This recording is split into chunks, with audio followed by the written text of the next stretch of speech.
बिस्मिल्लाहिर्रहमानिर्रहीम। नाज़रीन अस्सलाम वालेकुम, मैं हूँ इमरान वसीम। नाज़रीन, आज के प्रोग्राम में एक तो हम ये बात करेंगे कि चेयरमैन पीटीआई इमरान ख़ान के लिए अक्टूबर के महीने को किसकी जानिब से और किस वजह से फ़ैसला कुन करार दिया गया है। दूसरा हम बात करेंगे कि मुशर्रफ नवाज़ के नायब सदर मरीम नवाज़ ने किस मामले पर साबिक़ वज़ीर आज़म इमरान ख़ान को तल्ख़ रिस्पॉन्स दिया है, जवाब दिया है। इसके अलावा कप्तान की लीगल टीम में इख्तलाफात सामने आने का मामला क्या है और इख्तलाफात की वजह क्या है, वो आप नाज़रीन को बताएंगे। लेकिन नाज़रीन, प्रोग्राम का आगाज़ करेंगे कुछ अर्सा पहले जो इमरान ख़ान की जानिब से नैब तरमीम को सुप्रीम कोर्ट में चैलेंज किया गया था। आज नाज़रीन डेवलपमेंट ये हुई है कि इमरान ख़ान की उस दरख्वास्त पर वफाकी हुकूमत की जानिब से बेशतर एतराज़ात उठा दिए गए हैं और एतराज़ात उठाने के साथ वफाकी हुकूमत ने अदालत उज़्मा से ये अपील की है, ये इस्तदा की है कि इमरान ख़ान की इस दरख्वास्त को नाकाबिल समाअत करार देते हुए ख़ारिज कर दिया जाए। तो सबसे पहले इमरान ख़ान की नैब तरमीम के ख़िलाफ़ दरख्वास्त पर वफाकी हुकूमत ने क्या एतराज़ात उठाए हैं, वह एतराज़ात आप नाज़रीन को बताएँगे और इसके बाद हमारे आज के वीलॉग की बाकी की जो अहम ख़बरें हैं उनकी डिटेल भी आप नाज़रीन के साथ शेयर करेंगे। नाज़रीन, इमरान ख़ान की जानिब से कुछ अर्सा पहले जो नैब तरमीम को सुप्रीम कोर्ट में चैलेंज किया गया था, आज chief justice of Pakistan justice Umar Bandial, justice Ijazul Ahsan और जस्टिस मंसूर अली शाह पर मुश्तमिल 3 रुकनी बेंच ने इमरान ख़ान की इस दरख्वास्त पर समाअत की। आज की अदालती कार्रवाई क्या रही वो तो आगे चल के आप नाज़रीन के साथ हम शेयर करेंगे, लेकिन सबसे पहले वफाकी हुकूमत ने इमरान ख़ान की इस दरख्वास्त पर एतराज़ात क्या उठाए हैं, वह एतराज़ात मैं आप नाज़रीन के सामने पेश करूँगा। एक तो नाज़रीन, एतराज़ ये उठाया गया है कि नैब तरमीम के ख़िलाफ़ ये दरख्वास्त दायर करने का इमरान ख़ान का हक़ दावा इसलिए नहीं बनता क्योंकि इमरान ख़ान जो है वो नैब तरमीम से मुतासरा फ़रीक नहीं। दूसरा एतराज़ नाज़रीन ये उठाया गया है कि चूँकि ये जो दरख्वास्त इमरान ख़ान लेके आए हैं ये बदनीयती की बुनियाद पर सुप्रीम कोर्ट में इमरान ख़ान ने दरख्वास्त दायर की है, नेक नीयती की बुनियाद पर नैब तरमीम को चैलेंज नहीं किया गया, तो लिहाजा इस वजह से भी इस दरख्वास्त को नाकाबिल समाअत करार दे के ख़ारिज कर दिया जाए। आगे नाज़रीन, जो तहरीरी जवाब इस दरख्वास्त पे वफाकी हुकूमत ने जमा करवाया है उसमें यह भी कहा गया है कि सुप्रीम कोर्ट अपने कई फ़ैसलों में यह करार दे चुकी है कि सियासी मामलात में आला अदलिया जो है वो किसी किस्म की मुदाखलत नहीं करेगी। इमरान ख़ान ख़ुद अपनी हुकूमत में इसी किस्म की तरमीम नैब कानून में बज़रिया ऑर्डिनेंस मुतारफ़ करवाते रहे। इमरान ख़ान ने नैब तरमीम को इस्लामी बुनियादों पर सुप्रीम कोर्ट में चैलेंज किया और एतराज़ में ये कहा गया है कि अगर ये तरमीम इस्लामी बुनियादों पर चैलेंज करनी है तो ये दायरा अख्तियार सुप्रीम कोर्ट का नहीं बल्कि फ़ेडरल शरीयत कोर्ट का बनता है। इमरान ख़ान को यह दरख्वास्त सुप्रीम कोर्ट में नहीं बल्कि वफाकी शरई अदालत में दायर करना चाहिए थी। एतराज़ात में नाज़रीन मज़ीद कहा गया है कि अमूमी नौइयत के इल्ज़ामात पर नैब तरमीम को कलअदम करार नहीं दिया जा सकता। नैब अपने क़याम के रोज़ से लेकर आज तक तमाम तनाज़ात की वजह बना हुआ है। नैब ने हुकूमती मशीनरी को मफलूज किया, मईशत को बदहाल किया और सरमायाकारों को नैब की जानिब से हरासा किया गया। नैब कानून में तमाम तरमीम अदालती फ़ैसलों को मद्देनज़र रखते हुए की गई हैं। इमरान ख़ान समेत उनकी पार्टी ने पार्लियामेंट में इन तरमीम की मुखालफत नहीं की थी। दरख्वास्त में यानी जो जवाब जमा करवाया गया उसमें यह भी कहा गया है कि अवामी अहमियत और कानूनी नहीं बल्कि सियासी मामला जो है इस दरख्वास्त में इमरान ख़ान ने उठाया है। दरख्वास्त में वाज़ेह नहीं किया गया कि हुकूमत ने नैब कानून में जो तरमीम की हैं उससे बुनियादी हक़ूक़ कैसे सलब होते हैं, कैसे मुतासर होते हैं। ये एतराज़ात उठा के नाज़रीन वफाकी हुकूमत ने आज अदालत से इस्तदा की है कि इमरान ख़ान की इस दरख्वास्त को मुस्तरद कर दिया जाए। अब आ जाते हैं कि आज की अदालती कार्रवाई क्या रही। आज नाज़रीन इमरान ख़ान साहब के जो वकील हैं ख्वाजा हारिस, जो कि माजी में नवाज शरीफ के वकील भी रह चुके हैं, उनकी जानिब से अदालत से ये कहा गया कि हुकूमत ने 2 मरतबा नैब कानून में तरमीम की। पहली तरमीम को हमने चैलेंज किया था, लेकिन अब जो सेकेंड अमेंडमेंट की गई हैं उन्हें भी तरमीमी दरख्वास्त के ज़रिए चैलेंज कर दिया गया है। तो अदालत की जानिब से ख्वाजा हारिस से कहा गया कि आज 1 घंटे का वक्त है, आप दलाइल दें। लेकिन आज वफाकी हुकूमत के वकील मखदूम अली ख़ान ने यह एतराज़ उठाया कि सबसे पहले जो प्रोसीजर है उसको मुकम्मल कर लिया जाए। और प्रोसीजर के हवाले से मखदूम अली ख़ान का यह कहना था क्योंकि अब एक नई अमेंडेड एप्लीकेशन जो है इमरान ख़ान ने अपने वकील ख्वाजा हारिस के ज़रिए सुप्रीम कोर्ट में दायर की है, तो सबसे पहले वफाकी हुकूमत को इस तरमीमी दरख्वास्त पर एतराज़ात जमा कराने का मौका दिया जाए, मोहलत दी जाए। तो ये नाज़रीन एतराज़ था आज मखदूम अली ख़ान का आज की अदालती कार्रवाई पे कि ख्वाजा हारिस दलाइल ना दें।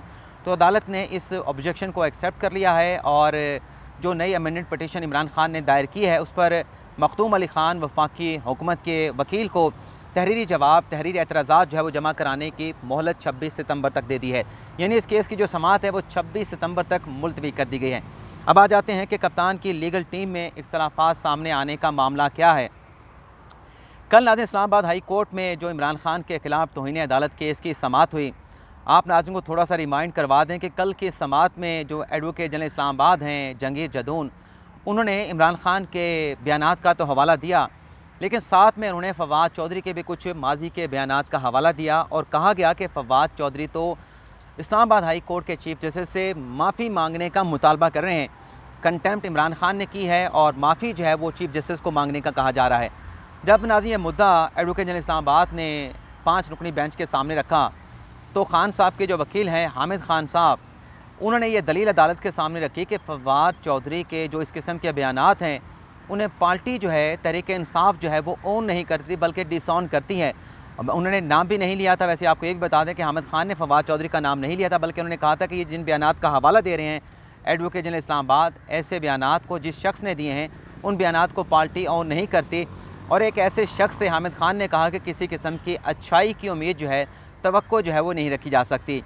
ये नाज़रीन बड़ा एक स्टेटमेंट था, बड़ी एक दलील थी हामिद खान की अदालत के सामने।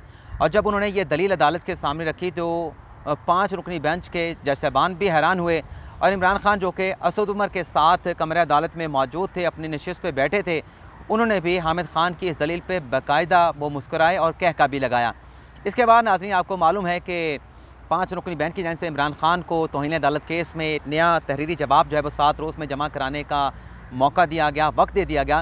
लेकिन नाज़रीन रात गए एक टीवी टॉक शो में फवाद चौधरी पेश हुए और उनकी जानिब से जब ये सवाल, जब ये मामला कि आज इस्लामाबाद हाई कोर्ट में हामिद खान ने आपसे मुतल्लिक़ ये कहा है, तो फवाद चौधरी ने इसका ये जवाब दिया कि हामिद खान जो हैं माजी में जो साबिक़ चीफ जस्टिस रहे इफ्तिखार मोहम्मद चौधरी, उनके जो बेटे थे अरसलान इफ्तिखार, वो अरसलान इफ्तिखार के पार्टनर यानी हिस्सेदार हुआ करते थे। अब ये जो इख्तलाफ सामने आया है इसकी वजह क्या है, वो वजह भी आपके साथ शेयर कर लें। एक वजह तो नाज़रीन ये है कि खान साहब ने इस केस में अपनी पूरी लीगल टीम को चेंज कर दिया है। इससे पहले आप अगर माजी करीब में चले जाएँ तो जितने भी केसेस सुप्रीम कोर्ट में फ़ाइल किए गए, इलेक्शन कमीशन में दायर किए गए या इस्लामाबाद हाई कोर्ट में दायर किए गए, उन केसेस में या तो बैरिस्टर अली ज़फ़र वकील होते थे या फैसल चौधरी होते थे, बाबर अवान होते थे, अली बुखारी होते थे। लेकिन इस केस के लिए पूरी नई लीगल टीम जो है वो खान साहब ने जो है वो मैदान में उतारी। तो एक तो इख्तलाफ जो नज़र आ रहा है वो इस वजह से नज़र आ रहा है कि खान साहब जो पाकिस्तान तहरीक-ए-इंसाफ से जिन्हें लाताल्लुक़ कर दिया गया था, जिन्हें पार्टी में कानूनी मामलात में मशवरा नहीं लिया जाता था, इस केस में हामिद खान को लीडिंग लॉयर जो है वो लीडिंग लॉयर की ज़िम्मेदारियाँ सौंप दी गई हैं। तो एक तो इस इख्तलाफ की वजह सामने वजह ये नज़र आती है। दूसरी नाज़रीन वजह यह है कि माजी में हामिद खान साहब ने एक किताब लिखी थी और इस किताब में उन्होंने लिखा था कि फवाद चौधरी साहब के जो चचा लाहौर हाई कोर्ट के चीफ जस्टिस हुआ करते थे, उस दौर में फवाद चौधरी साहब जो हैं उनके फ्रंटमैन हुआ करते थे। यानी एक बड़ा संगीन इल्ज़ाम माजी में हामिद खान साहब जो है फवाद चौधरी पे लगा चुके हैं कि वो लाहौर हाई कोर्ट के चीफ जस्टिस के फ्रंटमैन हुआ करते थे, यानी पैसे पकड़ा करते थे। ये इल्ज़ाम उन्होंने माजी में अपनी किताब में लगाया था। अब उसी किस्म का इल्ज़ाम जो है वो फवाद चौधरी साहब ने हामिद खान साहब पे लगा दिया है। अब ये जो इख्तलाफात हैं वो नज़र आ रहे हैं कि एक धड़ा लीगल टीम का ऐसा है जो खान साहब को ये मशवरा दे रहा है कि आपने कंटेम्प्ट केस में माफ़ी नहीं मांगनी, और जो ये मशवरे दे रहा है जिस तरीके से कल इस्लामाबाद हाई कोर्ट ने 3 फैसले इमरान खान साहब के वकील के सामने रखे कि दानियाल अजीज़ का केस है, तलाल चौधरी नेहाल हाशमी का केस है, फिरदौस आशिक अवान का केस है, ये जो फ़ैसले हैं और जो सुप्रीम कोर्ट के फ़ैसले हैं ये हमारे ऊपर बाइंडिंग है, तो आप इन फ़ैसलों को पढ़ के सोच समझ के तहरीरी जवाब जमा करवाएं। तो एक वो धड़ा है जो कहता है कि गैर मशरूत माफ़ी नहीं मांगनी, और दूसरा धड़ा ये है कि जिसका ये मौक़िफ़ है, जिसमें बैरिस्टर अली ज़फ़र भी शामिल है, हामिद खान भी शामिल हैं और भी PTI के कुछ रहनुमा शामिल हैं, जिनका ये मौक़िफ़ है कि अगर अदालत ये समझती है कि कंटेम्प्ट हुई है तो माफ़ी मांगने में कोई ऐसा हर्ज नहीं। उसमें जो एडवोकेट जनरल पंजाब पाकिस्तान तहरीक-ए-इंसाफ की लीगल टीम के रुकन अहमद अवैस, उनका भी यही मौक़िफ़ है। अब लग तो रहा है कि इख्तलाफात ख़त्म नहीं होंगे, ये छेड़छाड़ या इस किस्म के बयानात जो आगे चलते रहेंगे, लेकिन इससे हल कैसे करना है ये अब खान साहब की ज़िम्मेदारी है। अब आ जाते हैं कि मरियम नवाज़ ने इमरान खान साहब को इस मामले पर तलख़ जवाब दिया है। आज नाज़रीन खान साहब को ATC की अदालत में बुलाया गया था, ज़मानत लेनी थी, पहले पेश नहीं हुए, लेकिन जज साहब ने कह दिया कि इमरान खान साहब को बुलाएंगे तो तभी उनकी ज़मानत की दरख्वास्त पर फर्दर हम प्रोसीड कर सकेंगे। तो जब खान साहब ATC की अदालत में इस्लामाबाद के जुडिशल कम्प्लेक्स में पेश हुए तो आपको पता है कि सहाफ़ी तो तैयार होते हैं कि खान साहब आएँ और उनके सामने ताबड़तोड़ वो सवालात करते हैं। तो आज भी खान साहब से एक सहाफ़ी ग़ालिबन एजाज़ सैयद साहब ने यह सवाल पूछा कि आपकी बेगम साहिबा पर यह संगीन इल्ज़ाम है। इल्ज़ाम की वो बात कर रहे थे कि बेगम साहिबा ने, आपकी बेगम साहिबा ने मलिक रियाज हुसैन से हीरों का हार लिया है। क्या ये इल्ज़ाम दुरुस्त है कि आपने हीरों का हार लिया है? तो खान साहब ने यह जवाब दिया कि हीरे तो सस्ते होते हैं, किसी और चीज़ की बात करें। इस पर नाज़िम मरियम नवाज़ ने ये खान साहब को जवाब दिया कि ये तो सस्ती चीज़ें भी नहीं छोड़ता। और फिर खान साहब ने वहीं एक सहाफ़ी के सवाल पर यह भी जवाब दिया कि मैं पहले से ज़्यादा ख़तरनाक हो गया, बल्कि हर गुज़रते दिन के साथ खान साहब ने कहा कि मैं ख़तरनाक होता चला जा रहा हूँ। अब आप अंदाज़ा करें कि खान साहब ने जो बयान दिया कि हीरे तो सस्ते होते हैं, आप नाज़रीन तमाम देखने वाले अपने दिल पे हाथ रख के अल्लाह को हाज़िर नाज़र जान कर ये जवाब दें, क्या हीरा ख़रीदना आम आदमी की जो है वो सकत है? क्या आम आदमी कोई 5 लाख का, 10 लाख का, 50 लाख का, 1 करोड़ का हीरा ले सकता है? और आपको याद होगा कुछ अर्सा पहले एक ऑडियो लीक हुई थी जिसमें मलिक रियाज हुसैन की जो बेटी हैं अंबर, उनकी फ़रा गोगी के साथ एक वीडियो सुनी गई जो लीक हुई थी, जिसमें फ़रा गोगी साहिबा मलिक रियाज की बेटी से कह रही थी कि खातून अव्वल को हीरों का हार गिफ्ट करना है, ब्रेसलेट या एक नेकलेस गिफ्ट करना है तो 5 कैरेट का या 7 कैरेट का तो कम से कम आप दें। तो आज खान साहब से सवाल हुआ तो खान साहब ने बड़ा ही मुनफरद किस्म का जवाब दे दिया कि हीरे तो सस्ते होते हैं, और वहाँ पे 1 करोड़ के नेकलेस की या ब्रेसलेट की बात की जा रही थी। लेकिन बहरहाल खान साहब दूसरों से तो मनी ट्रेल मांगते रहते हैं, लेकिन खान साहब से जब ये सवाल पूछा जाता है तो खान साहब उसका गोल मोल जवाब देते हैं। लेकिन आज खान साहब ने ये जितने भी सवालात पूछे गए नेकलेस से मुतल्लिक, मलिक रियाज से जो है वो हीरों का हार लेने से मुतल्लिक, खान साहब ने इन सवालों पर पहली मरतबा खामोशी तोड़ के ये जवाब दिया कि हीरे तो सस्ते होते हैं, इससे महंगी चीज़ की बात करें। अच्छा चलें, महंगी चीज़ की अगर हम बात करें तो जो कादर यूनिवर्सिटी के लिए, कादर ट्रस्ट के लिए 467 कनाल जो अराज़ी मलिक रियाज हुसैन ने दी थी, उसी का खान साहब जवाब दे दें। जब दूसरों से सवाल पूछना है, दूसरों की मनी ट्रेल मांगनी है, तो खान साहब को इन चीज़ों का भी जवाब देना होगा। बसूरत दीगर ये सवालात जो हैं वो खान साहब का पीछा करते रहेंगे।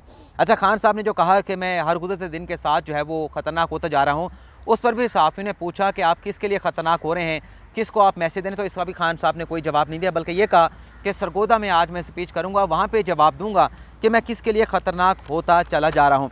लेकिन बहरहाल आ जाते हैं आखिरी ख़बर की तरफ कि अक्टूबर का महीना किसने खान साहब के लिए फ़ैसला कुन करार दिया है। यानी इस किस्म के जो दावे करते हैं, आपको मालूम है कि तहरीक इंसाफ का हिस्सा तो नहीं, लेकिन तहरीक इंसाफ के चेयरमैन PTI के बड़े करीब समझे जाते हैं साबिक़ वज़ीर दाखिला अवामी मुस्लिम लीग के सरबराह शेख रशीद साहब, जो माजी में दावे करते रहे कि नून लीग से मीम लीग निकलेगी, शीन लीग निकलेगी।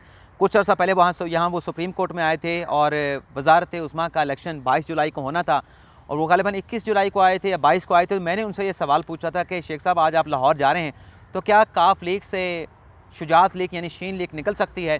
तो शेख साहब ने कहा कि नहीं, ऐसा नहीं होगा। दोनों भाइयों के दरमियान बड़े बरादरान ताल्लुक़ है, चौधरी परवेज़ इलाही और चौधरी शुजात हुसैन के दरमियान, तो काफ लीग से तो शीन लीग नहीं निकलेगी।